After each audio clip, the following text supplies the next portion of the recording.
Alors vous m'avez demandé d'en reparler de cette maladie qui est le lichen scléro-atrophique. Donc cette maladie est de type auto-immune, un peu comme le psoriasis, et elle va attaquer les membres génitaux. J'ai déjà fait plusieurs vidéos explicatives, que ce soit sur YouTube ou sur TikTok, donc n'hésitez pas à aller voir si vous voulez plus d'informations. Ce que je vais vous conseiller dans un premier temps, c'est d'aller voir forcément votre médecin traitant, votre gynécologue ou votre dermatologue spécialisé. Et dans un second temps, bien sûr, d'aller voir votre thérapeute, donc un naturopathe qui pourra vous accompagner dans votre guérison. Et moi, à ma hauteur, ce que je peux vous conseiller, c'est d'utiliser de l'argile verte, donc ultra ventilée, à mettre matin et soir, sans laisser sécher, attention, parce que sinon vous allez avoir mal. Ça dépend aussi de votre lichen, c'est pour ça que je vous dis qu'il faut que vous soyez accompagné. Ce qui a beaucoup fonctionné aussi pour moi, c'est l'huile d'olive bio. Bien regarder que ce soit fait par procédé mécanique derrière la bouteille et que ce soit que de l'huile d'olive. Ensuite, même si vous avez envie, je comprends parce que ça fait mal, c'est douloureux, n'utilisez pas des savons qui vont venir détruire votre flore.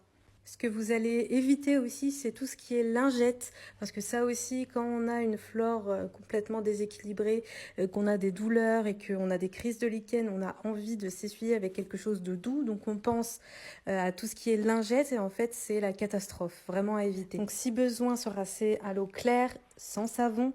Ce que vous allez pouvoir faire aussi, c'est éviter les vêtements serrés. Donc ça, on l'entend souvent. Donc moi, j'ai remarqué que vous pouvez mettre des vêtements assez serrés, donc des leggings, des collants, des jeans, mais pendant une période de limitée, on va dire, de travail de 7 heures à 8 heures. Mais dès que vous rentrez chez vous, vous vous changez.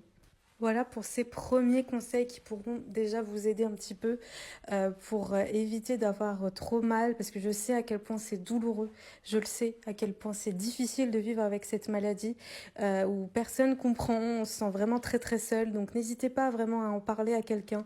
Ce que je peux faire, moi, à mon niveau, comme je vois que ça vous touche beaucoup, je vais essayer de faire une liste vraiment papier sur un PDF que vous pourrez télécharger totalement gratuitement, hein, mais pour avoir vraiment tous les conseils au quotidien, ça peut aider de voir, de visualiser un peu ce qu'on peut faire au quotidien. Et puis, je pourrais faire des lives avec un naturopathe qui pourra répondre à vos questions.